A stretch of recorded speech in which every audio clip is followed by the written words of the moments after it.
My name is Mike Jordan. I'm the director here at DAS, and I've been here about 6 months. I'm also the chief operating officer for the state.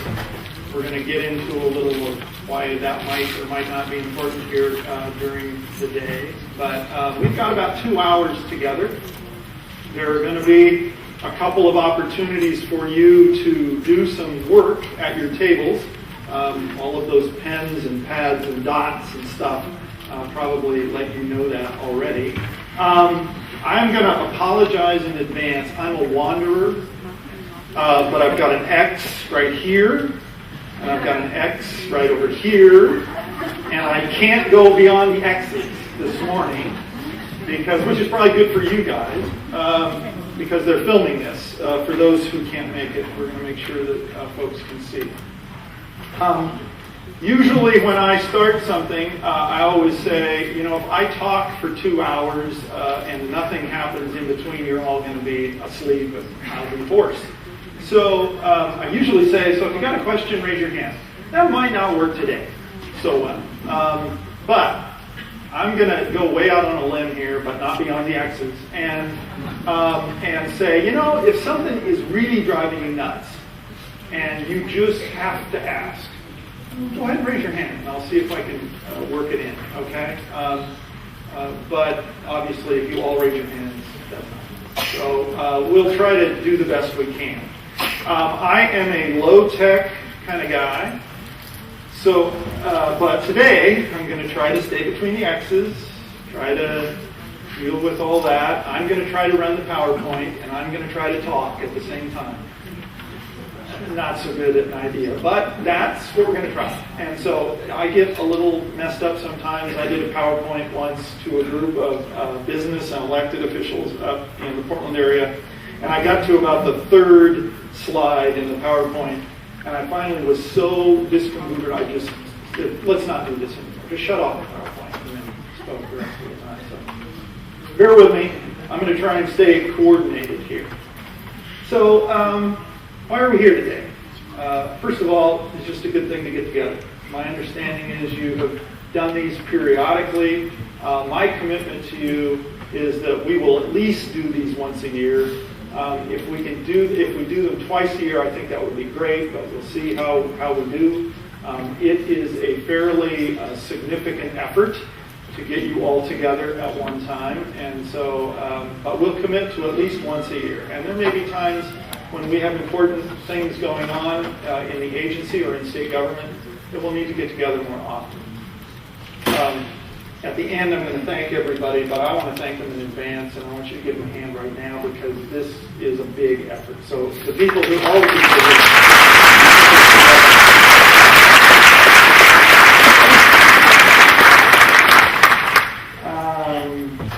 So as the agenda says, I'm going to talk for an hour. I'm not going to talk for an hour.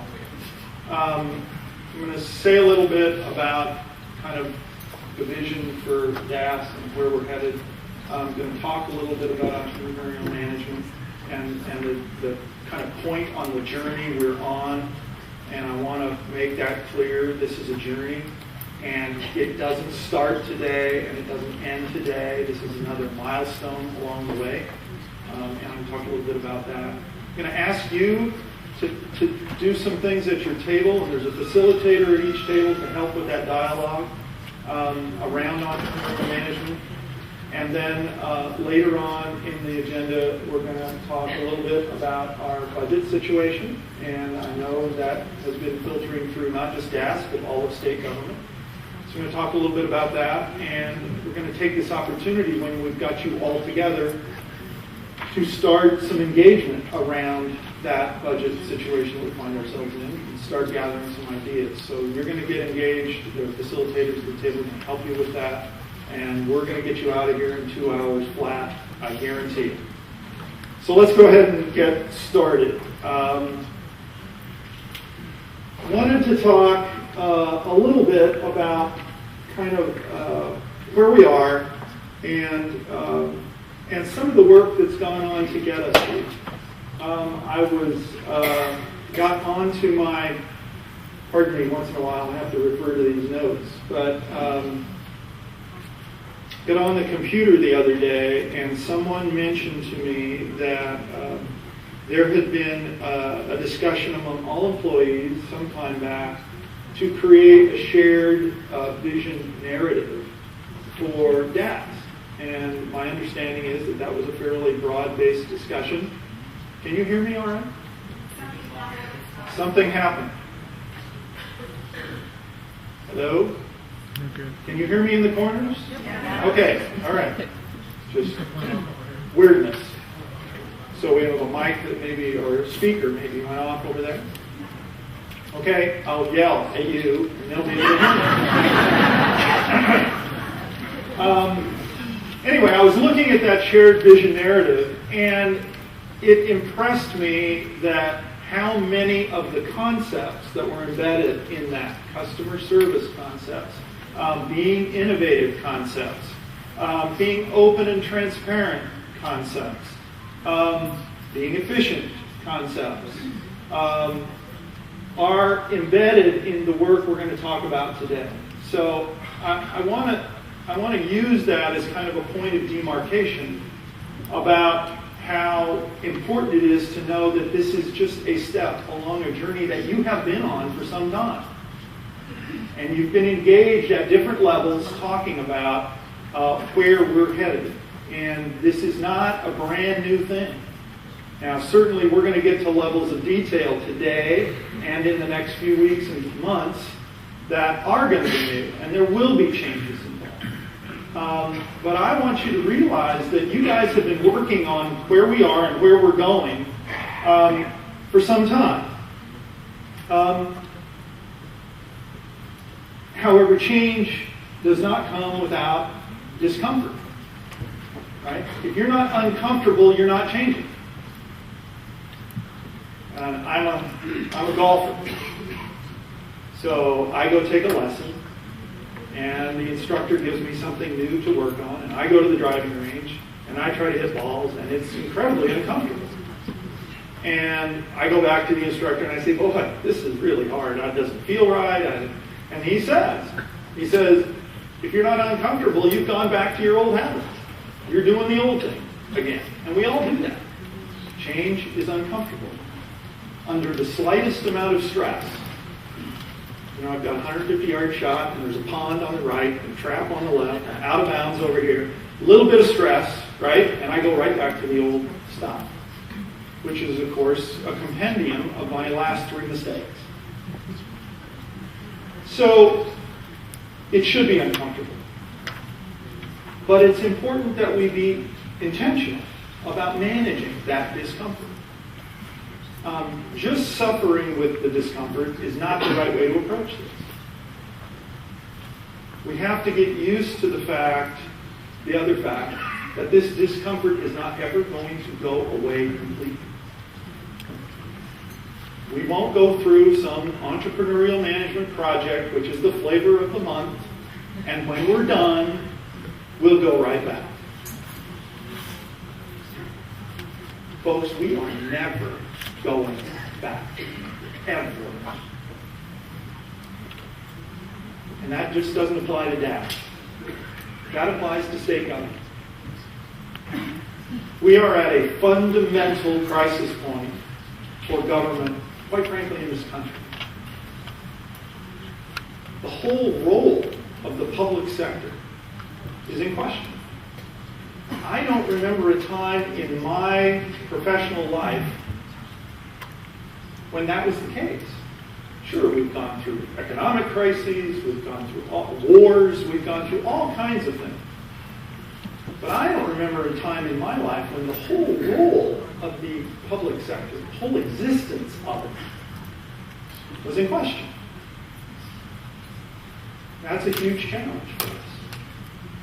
And I guarantee you what comes out the other end of this time of chaos is never going to look like it did when we went in. I don't know what it will look like, but I guarantee you it won't be the same. And we will have to deal with this kind of constant level of discomfort. And I think the trick for us is not what we do. as we go forward with entrepreneurial management or any of the other things we're working on. I think the most important thing for all of us in this room is how we do it. How we cover each other's back. How we deal with the fact that we don't have 700 or 800 computers that do the work in Dallas. We have 700 or 800 human beings that do the work in Dallas. And we all come from a different place, and we all carry bags around and backpacks that we've been putting rocks in our whole life. Sometimes those rocks are really heavy. And we need to account for each other and watch out for each other and engage each other if we're going to get out of this and manage through that discomfort and get to a point, paradoxically, that we are comfortable being uncomfortable. We manage. We know that the world is changing. We know that we must get ahead of those changes if we're going to be successful as a group of service providers. And that's going to be hard. And it's going to take all of us. Not going to be the exec team, even though the exec team has done a lot of work on this, and I really appreciate it, to get us to this point on the journey. You all have participated in different things at different levels, like I said, that have gotten us to this point. But going forward, man, it's going to take all of us. And it will take all of your ideas, it will take all of your engagement to make us successful. This word right here, listening.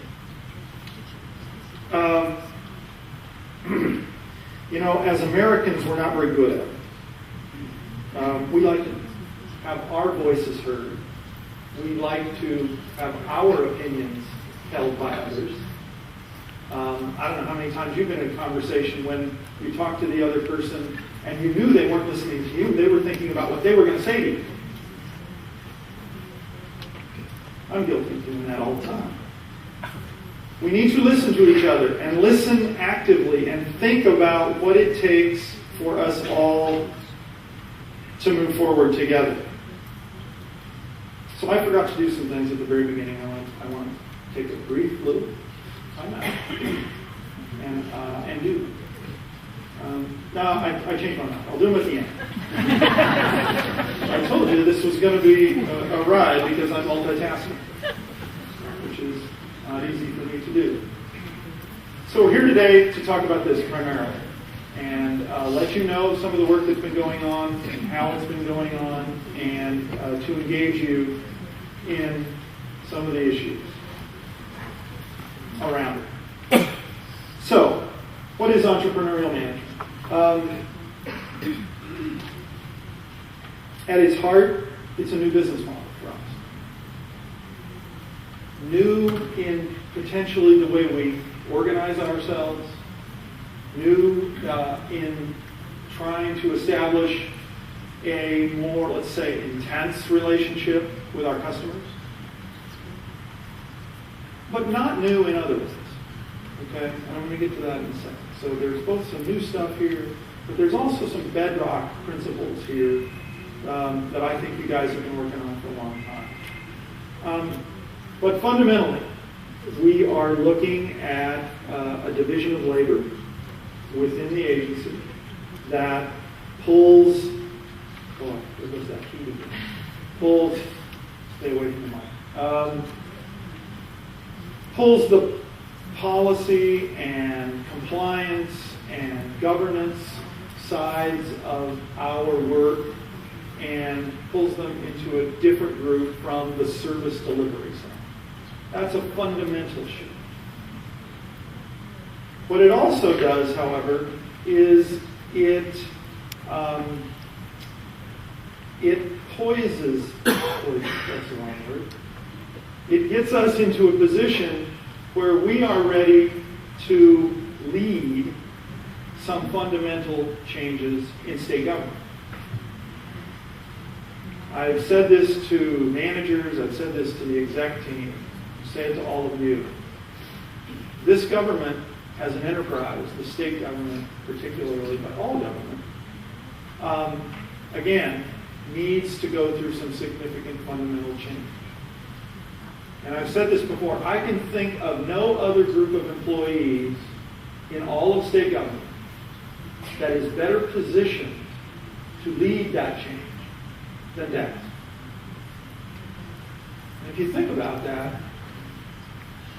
every one of those other agencies has a fairly specific mission about some service to be delivered to Oregonians.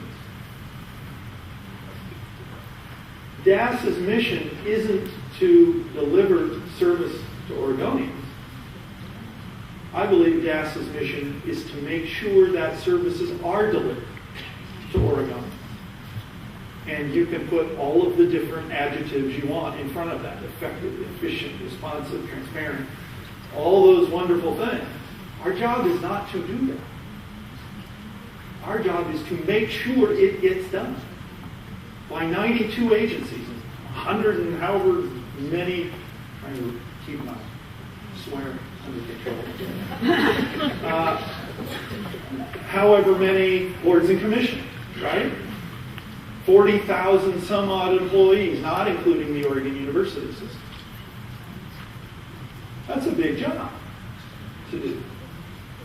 Entrepreneurial management is one of the techniques, modes, tools, structures that help position us to accomplish that. And that's a big job. And it's going to take all of us, once again. Guiding principles. Most of you know these. These are not new. They are things that you have looked at in the past in lots of different venues, including the management model that you've worked with Mass Ingenuity. All of the discussions you've had regarding that narrative, things like this were embedded in there. But there's a couple of them that I want to particularly point out. The last two. First three, I think, are fairly clear, I suppose. But the last two may be a little bit different, or the flavor might be a little bit different. So prudent risk-taking.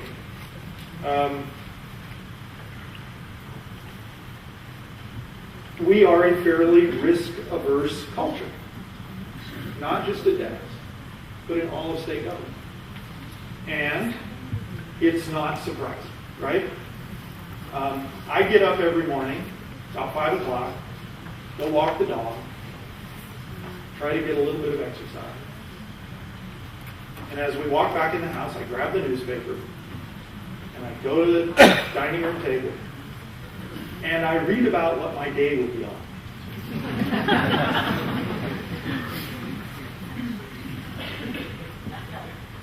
So, I don't know really of hardly any private sector business where when you screw something up, it's going to be a headline in the big O. But when we do, it is. That might make us a little risk averse, you think. Secondly, every once in a while, I'll just speak personally. Day before yesterday, I got this wonderful opportunity because of something that had happened to sit kind of between the governor and the attorney general. And they weren't really happy with each other. So one might wonder why we're a little risk averse. Right? What I mentioned about the world never being the same again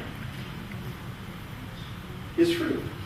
We are going to have to figure out how to get a little more comfortable with the discomfort of taking risks. And again, that's going to be incumbent on all of us. It's going to be incumbent at the very line level, making judgments every day about what you do in real time making decisions with the customer about pushing that risk envelope, because everybody knows our risk tolerance is not bounded by a bright dark line. It's bounded by a really wide gray line that we wander into and out of.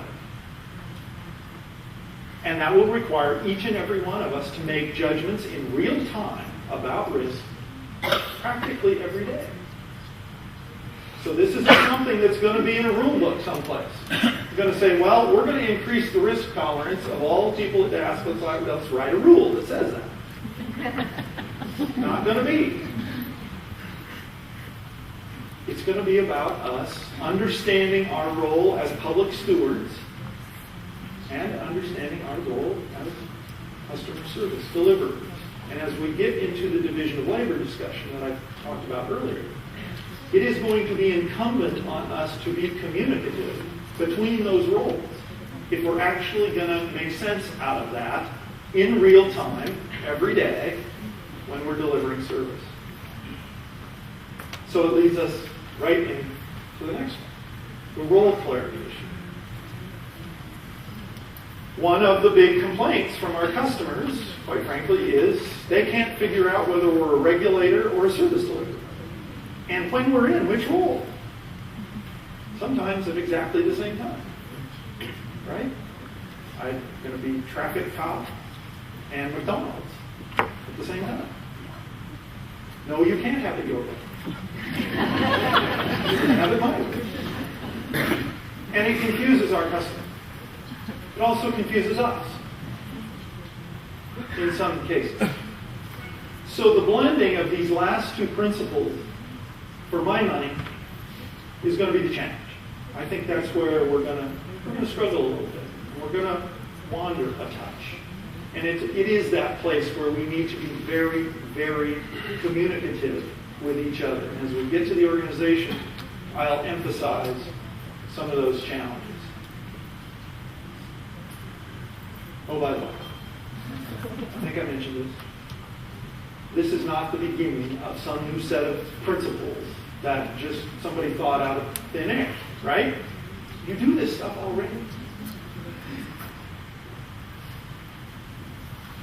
Some things that I'm going to have to read because I wasn't here when all of these good things occurred, but I wanted to give you some examples of these principles and how they play out in real life for you. So the data center have done tremendous work to reduce cycle times on getting servers up and running for people. Facilities streamlined their processes to reduce the lease process from 18 months to 6. BAM has partnered with agencies, even though they'll deny it, for Georgia's sake, to eliminate many of the duplicative services, steps in the budgeting process. And there are many other examples. These are just a few. So choices. State Controller's Division, believe it or not, beginning in 2012, we will have a financial reporting system up electronically. So agencies will be able to get the reports they need to manage and print only the things that they actually need to have. Public P&D has been working with counties to provide them with an option, kind of an end-to-end solution from the production of their property tax statements to getting them out and getting them mailed across the entire state in a way that provides tremendous economies of scale and, quite frankly, better reliability regarding time. EISPD has led a multi-agency team on behalf of the state CIO, creating a roadmap to provide choices to agencies to reduce their costs in email services. Email. Dugan. Email. Where is it? Yes. Poor Dugan. When I first showed up, like the second day, I think. Said, Dugan, I want to send an email to every state employee. He laughed. Not laughing now. We still have, how many email systems? down to 54. We're working on it. But we have found a workaround, so we can send an email to every state in Florida. So thank you to Dugan and ESPD and others who I'm sure were involved in that. Wrong one. Innovation. The Procurement Office created a nationwide database of individual hotel-motel properties willing to honor at or below per diem rates for state employees while traveling. Program increased choices for employees. We have a real fan. Let's travel a lot. Increased choices for employees, provided lodging information, booking assistance, and saved the state money. Project received a gold medal in a national contest which recognizes premier achievement in innovative public procurement. E-government, data.oregon.gov, a cloud-based hosted data site for shared public information with citizens.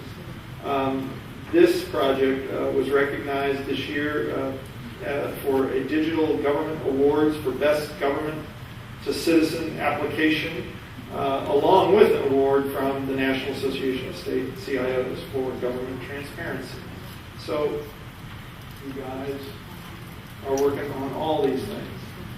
Risk-taking.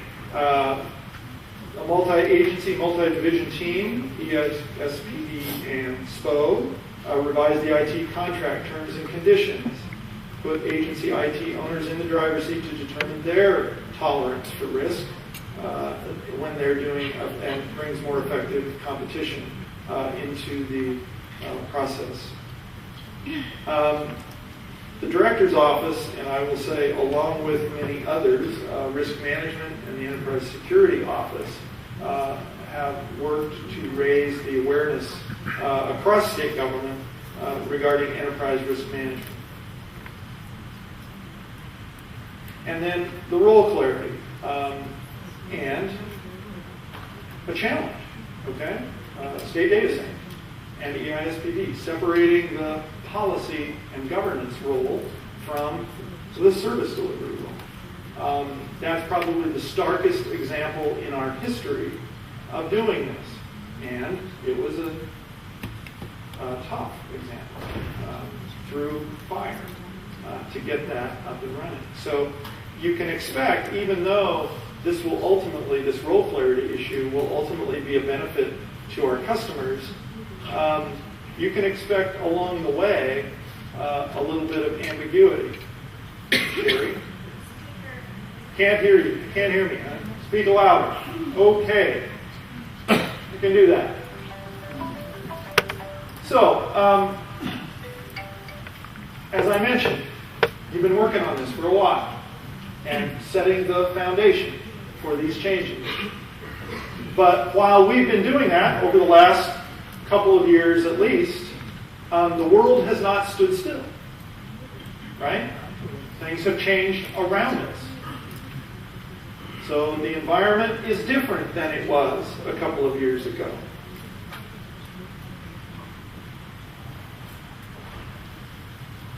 I'm going to focus on the last two and one more. The first three are fairly transparent about what we're doing. But, as I said, the world hasn't stood still around us. The governor and I got together a few months ago and thought that we really needed a stronger corporate center to what is the very large and loose holding company that is state government. And so we created this role of the Chief Operating Officer. And I started on March the 28th, and there was one person in the office of the Chief Operating Officer to try and figure out what to do with 42,000 employees, 92 agencies, 150 boards and commissions, et cetera, et cetera, et cetera. So we have, over the last 6 months, been thinking about what does that mean, how does it look, what are the duties exactly, how do we grab a hold of this thing called state government, and what does that mean for dads? And because this office is housed within the Department of Administrative Services, what does that mean for this discussion about policy and governance and service delivery? What does it mean for entrepreneurial management? How does it complicate the transition for this agency? And how do we send signals in that transition to all of state government that the world is changing? And we are taking a different and, quite frankly, more assertive position about the corporate center of this large holding company. What does that mean? And it has complicated the discussion. And it will continue to do that over time. And we'll continue to talk about it as I go further here and we talk about organizational structure. In the last legislative session, we had a bill called House Bill 2020, which was really about managerial levels in state government, not just DAS, and spans of control for managers in all of state government, not just DAS. We're required to report to the 12th session about plans to try to get to a target of 11 employees to a manager on the supervisory kind of structure. That's a pretty aggressive target for all of state government. And we know that it's going to vary from place to place to place. Some work requires closer supervision than that. Some work is done by work groups that are smaller than that. I mean, we've got work groups smaller than 11 that probably need some level of supervision. And the question is, can you restructure management to meet those targets? We've got remote, not we necessarily in DAS, but we've got remote offices in state government in places in this state where there's only 4 employees and you'd like to have somebody watching the shop and being accountable for that work. So it's complicated, right? And it's going to take some thought as we move forward. But if we're going to reorganize ourselves to better position ourselves, it's an opportunity to look at this and have it be one of the criteria that we think about when we think about restructuring, when we think about either merging or pulling apart work groups based on divisions of labor and what we're trying to accomplish. Okay? It is not the primary driver behind entrepreneurial management, but it is a change in the ambient environment around us that we have to pay attention to. We would be foolish not to. So it is one of the things we will be looking at as we move forward. There is another one that we're going to spend a fair amount of time at the end of this agenda on that I'm going to mention here because it's important and it's not on the list.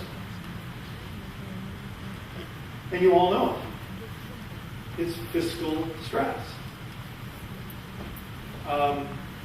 When you get asked to go find 10.5% cuts, and we'll talk in more detail, like I said, later today.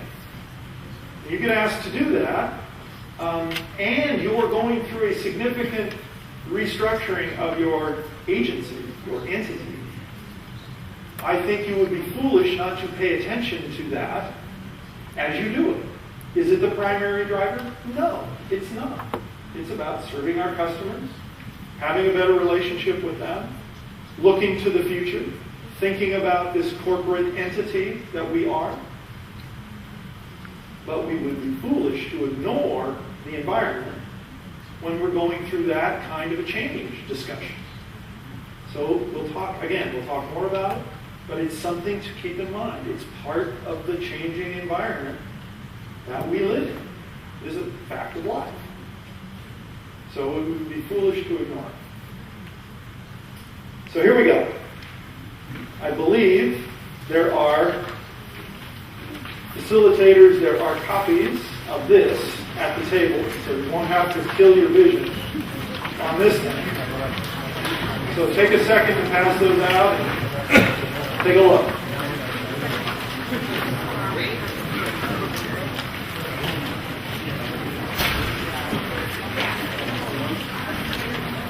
And 2 sides.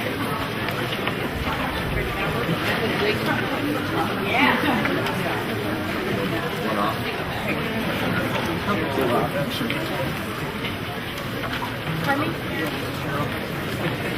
Maybe we haven't had a chance to Okay, come back. We're going to do that later? Come on. It's all about me. Why is it here? Yeah, unfortunately. Okay, so let's talk about this a little bit. There's a lot of boxes and lines and words on the page. You won't find your name on there. Okay? So let me start where it's most important to start, I think, for all of us, as I mentioned before, as human beings. So you're a human being inside a big organization, and the organization and the head guy of the organization is standing up in front of you saying, we got to change, and throws a new org chart up on the screen. What's the first thing that happens in your mind? What about me? Right? Where's my name? Secondly, where's my work group? Where are my friends? Where are the people I work with? Am I still with them?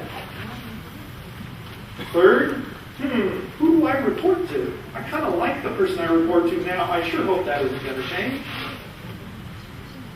Because if I do, I got to break in a whole new supervisor to get them to like me and all that.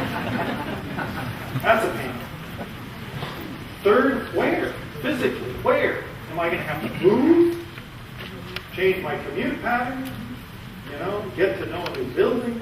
Find a bathroom? Am I going to have to change? Kind of concentric circles of anxiety. Happens to everybody. It's perfectly natural. You should be feeling that right now. Okay? That's cool. Let me tell you, for most people in this room, this is not going to be a radical shift. The work still needs to get done, right? We still have customers. The beer still has to get out the door every day. So, for the vast majority of folks, you've still got a lot of work to do. Is it going to change how we do business? And some of those work groups that we'll get into, yes.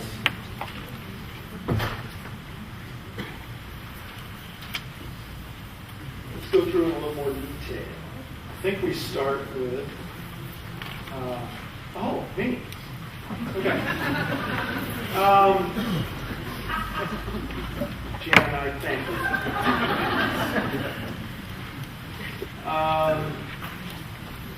For those, why not, right? Jan, stand up.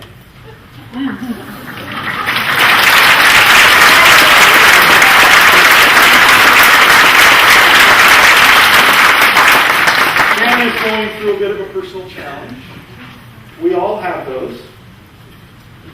It goes back to the rocks and the backpack stuff, okay? And watching each other's back and supporting everybody. And I want to appreciate Jan for her enthusiasm and her way of living her life. She will not be torn down by her challenges. There's a lesson for all of us. So thank you for letting me embarrass you. Yeah. COO's office, independent functions. Still going to be acting as DAS director. Still going to be acting as this chief operating officer thing. We are still defining those roles and responsibilities for the COO part for sure. Still trying to figure out how to get our arms around state government. A couple of functions that you all have heard of or know about, but don't slot easily into the entrepreneurial management model, but yet are issues for all of state government that need to be done. Internal audits and the Office of Economic Analysis. So they'll be attached directly to me. So I'm going to work my way across the page, kind of from left to right on functions. And you can see that the organization is generally divided into two parts. That's that division of labor on governance, policy, compliance, setting, and service delivery. So that's the big, kind of the big division of labor in the organization, right? Within that left side, the governance, policy, compliance, strategic planning side, there are 4 kind of operating divisions. Let me say something before we go too far on this. You also see a set of arrows across the bottom of that side.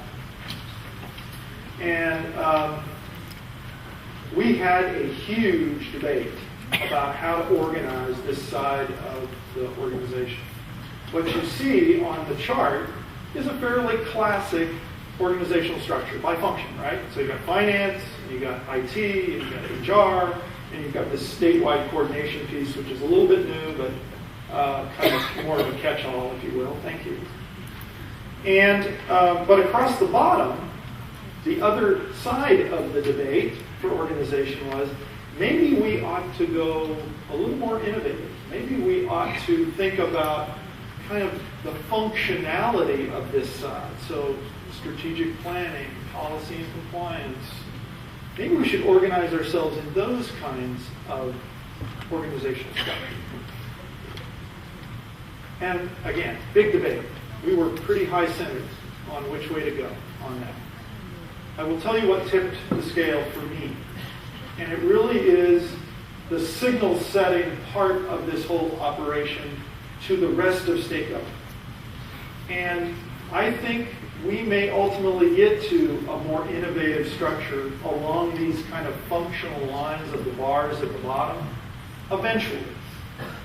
But initially, trying to, if you will, pull the rest of state government with us in this notion of a more assertive corporate center, I think the signals we send are more understandable in a more classic organizational structure. I think that's what won the day right now. As we get state government to understand the corporate center better and our relationship matures, we may be able to evolve to a more innovative organizational structure, a more cutting-edge structure, if you will. So for now, it looks a little traditional, but really pay attention to those arrows at the bottom, because those are the things we need to do with that structure. So, fairly classic issues, although you're starting to see some of the pull apart, right? Facilities planning and procurement policy, particularly. You're starting to see the move, right? Over into the policy side and long-range planning side of things. Information services, IT, state CIO. These are things, because of that slide I had up earlier about the role clarity thing that you guys have already started working on now for multiple years. This is not a huge change, at least on the surface. But when we start to think about that more assertive corporate center and all of state government, this could be, how should I say this exactly? This could be one of the first battlefields, let's put it that way, regarding the tension between the corporate center and the loosely held holding company. So get ready for a lot of interaction there with the rest of state government. Human resources. We currently have HRSD, which does a lot of this kind of work for all of state government. This last bullet, so this organizational structure is not a significant shift from what you have known, but this last bullet is one that is on there, but we don't do right now. We have, through, 3 biennia, basically almost completely eliminated as an intentional program trying to develop the state's workforce. Now, I'm not saying it doesn't happen ad hoc in divisions, it doesn't happen ad hoc in agencies, but it is ad hoc. There is no long-term comprehensive workforce development strategy for state government. And and we need them. So, a lot more work here, again, interfacing with all of state government. And then this is a bit of a catch-all, but also one of really the things that I think this whole COO thing is most important for in state government. It's not necessarily the authority. It is better coordination of all the things that are going on. From legislative issues, communications, and of course, you know, we have some pretty big statewide initiatives. 10-year plan for Oregon, Operation Oregon, those kinds of things. So we needed a place to manage those initiatives out of. So on the other side, and I thought I would never be able to talk an hour, but you know what? I'm now 13 minutes old.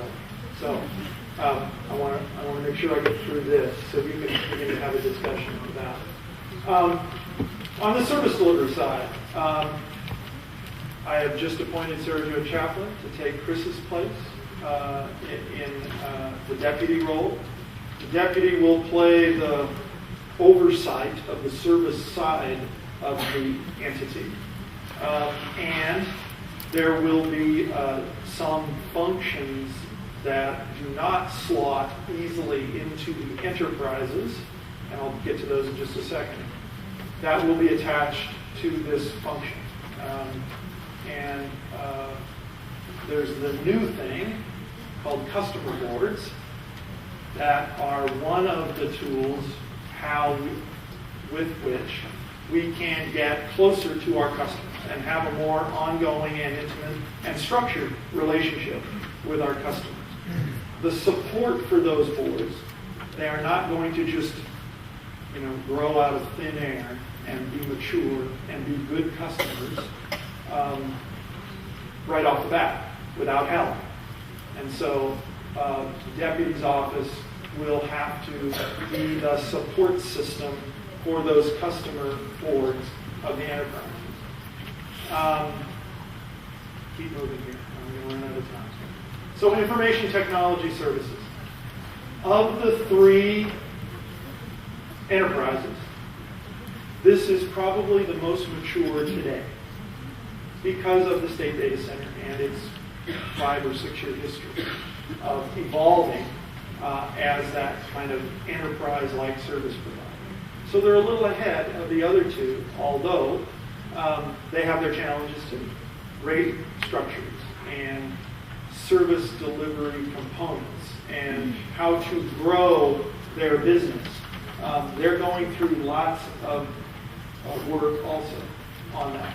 And we have moved, I'm trying to remember which one it is, I think it's Computing Services Force, that we have moved TSC, right? Somebody help me with that. TSC and IS&S. Brad is speaking to me in code. Okay, application service delivery is moved from ops over into this enterprise, and so it is a more comprehensive set. And this is a sneak preview. And that enterprise will now have DAS as a customer, along with lots of other customers. So this is the beginning to foreshadow something that I'll close at the end of. Asset management services. You can see the list. These are not necessarily new things for them. But it starts to look at these services again as a single enterprise.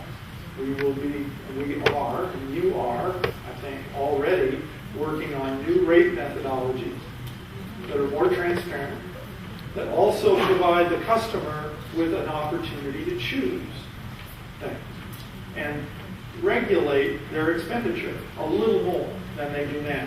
I think that's a journey. The way we have always thought about setting our rates is going to have to evolve. This notion of customer choice is a new one for us to some degree. Not entirely. I'm not saying that doesn't happen in some parts of the agency. But it's one that we're going to have to continue to get used to. Goods and services.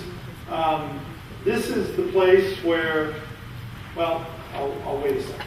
These are the set of services in the goods and services enterprise. Again, I don't think a big shock to anybody regarding the content of those things. It will be in the how they're organized and delivered. That's important. This is the one I wanted to get to say a few words about. You'll notice there is no operations division on that chart. Big discussion among the enterprise, or excuse me, the executives about this relationship that DAS has with the rest of state government. And how do we become a role model? And do we take this opportunity in thinking about our structure to signal to the rest of state government that we think there's something here that they should think about?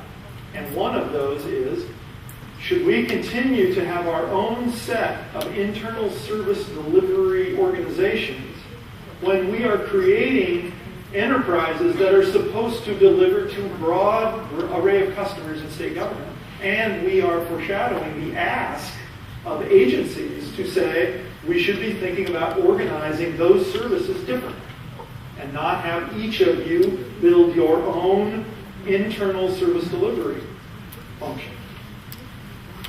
So the exec team came to the conclusion that it was time for us to be a role model. And so, ops, as you know it, is not on the chart. However, the functions still exist. They still need to be done, right? DAS is still a big organization. It still needs HR and IT and finance and all those functions, right? Those things don't go away. So what we have done is we have thought about how do we merge them into the appropriate enterprise.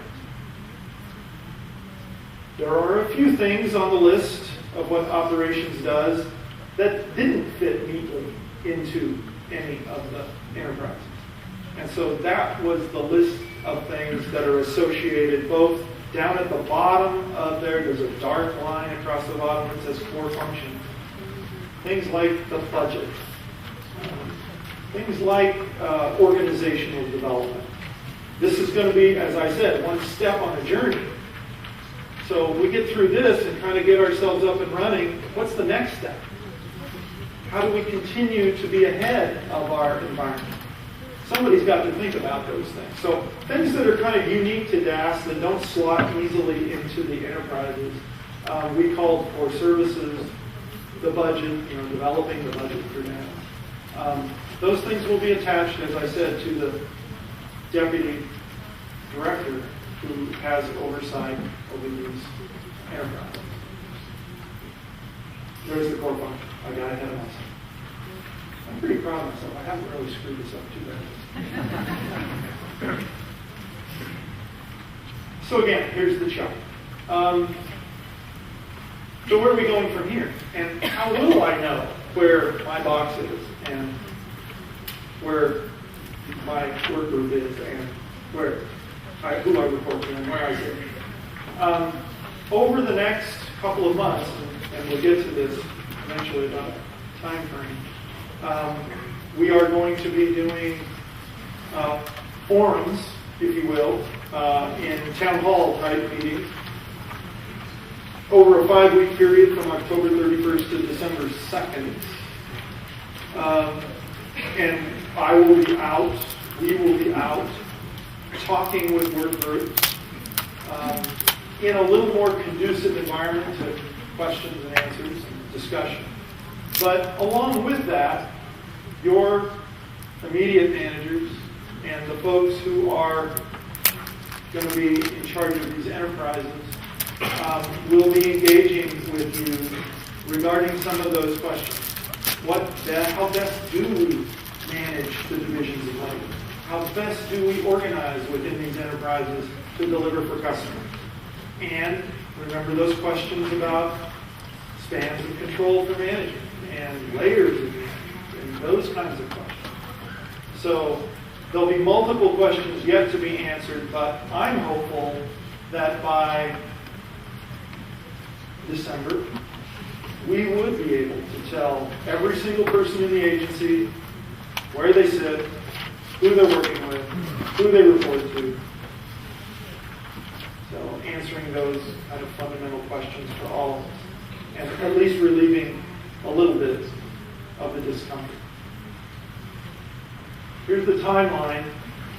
I want to make sure because I get very confused. I think this is on the back of your sheet. Is that right? So before you look at this thing and get very confused, you are here. Okay? October. This timeline represents both history and future. So, as I said at the beginning, you guys have done a lot of work to get to this point. Our hope is that we're able to stand this thing up and turn the key July 1. That's our hope. We've got a lot of work to do, as you can see. There's training modules that need to get out to people to understand at multiple levels entrepreneurial management. We've got to finish this work and engage with folks around the finer granularity of the organization so we can get that all completed. We have to stand up these customer boards.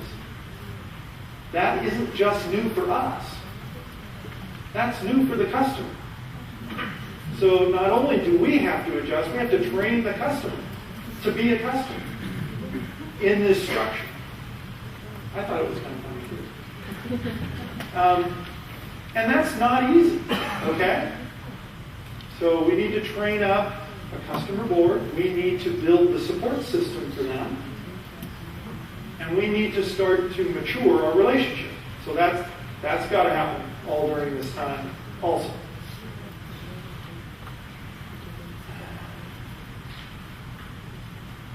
I just said this. These are the things we're going to do in the next couple of months.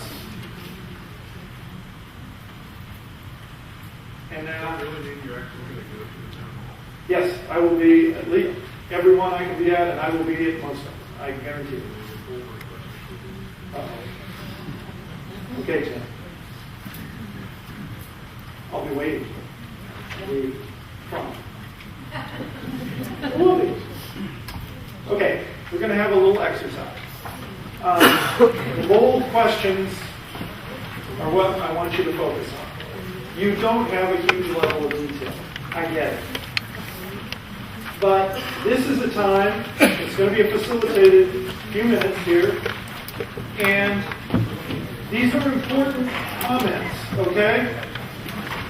They will help us be able to hone and not only hone the process, but also to think about what's most concerning to all of us, and what's most exciting. And so we'll be able to construct some of these town halls around some of those questions. And we'll be able, the exec team will be able to think about what's most on your mind. And I know we're all unique, but I'll bet there are some themes in the room when we gather all this work up. So take the next 10 minutes or so and go ahead and talk about these questions. And you've got facilitators to help you do that at the table.